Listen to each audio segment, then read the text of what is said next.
Hello everyone, welcome to the ninth day of 21 days of machine learning with Code Warriors. Our today's topic for discussion is random forest regression. So let's start with the topic.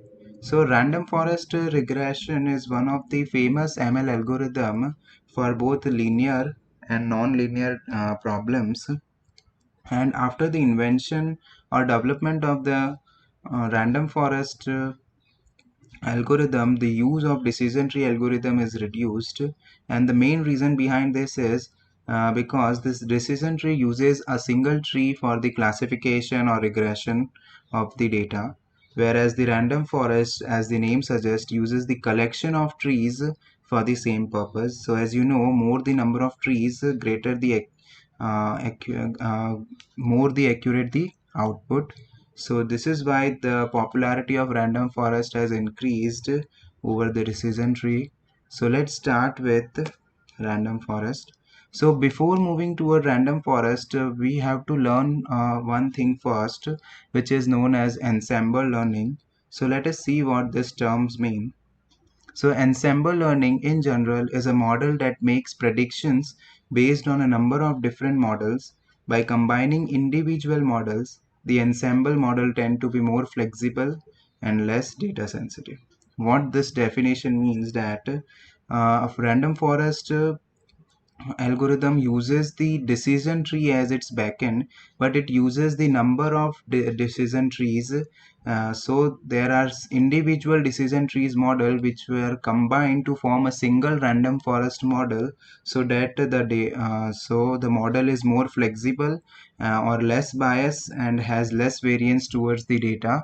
So the prediction can be accurate or near to the test y test, or we can say the predicted and the test actual value will have less error in them. So this is how ensemble learning works, and random forest is a model of ensemble learning. So there are two types of ensemble learning: bagging and boosting. So let's see what is bagging first. Training a bunch of individual models in a parallel way. Each model is trained by a random subset of the data, which it means that in bagging we use several decision trees as the backend for the prediction of our data in a parallel way, and after they had completed their task, then we will combine all the outcomes of the different trees to form a single output of a random forest. And in boosting, the training a bunch of individual models in a sequential way. Each individual model learns from mistake made by previous model. And in boosting, first the models are trained in a sequential way, which means that first model is trained with a particular data.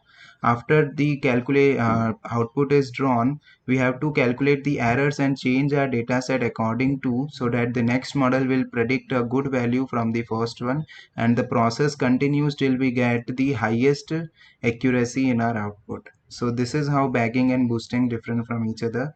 And for your more understanding, let us see an image which is describing the two topic more clearly. So in the first, which is bagging, you can see that data set is at the top, and it's splitted into several subset of the data, and each decision tree is trained with a different subset of data, and after that the whole output is combined to form a single output of random forest.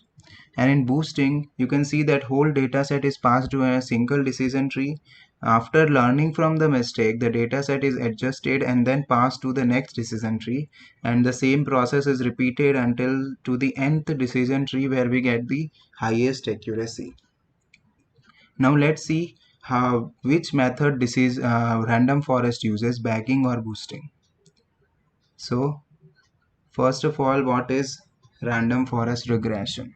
So it can be referred to as a forest of trees, hence the name random forest.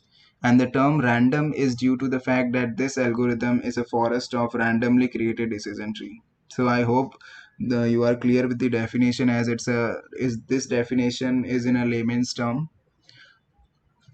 So from this image you can see that random forest use the bagging technique for the prediction of the outcome.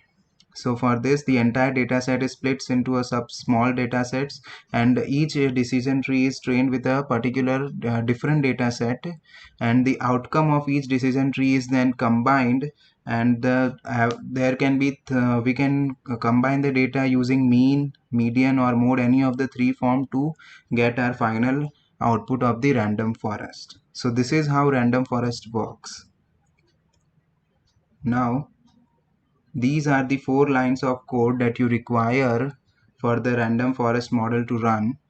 So we have to use random forest regressor class for the random forest model to work. So we have to import this class from sklearn.ensemble module. After importing our class, we have to instantiate it with the object.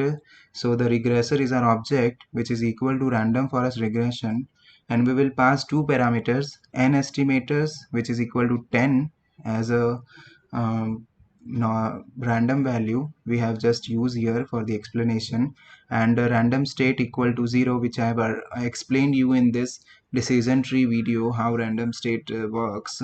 It's just a seed value for the randomization of our data, so that every time we train our model, the randomized data will remain the same, so that we don't get different output every time we train our model.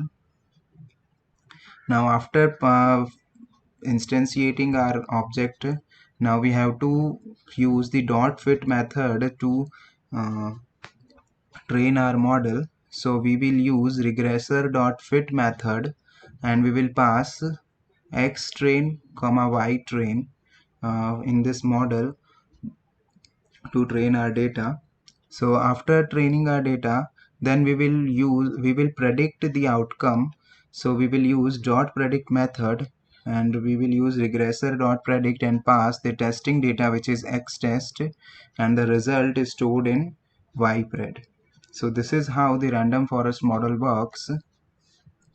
Now after the completion of theoretical and practical part, let us move to the advantages and the n estimators topic.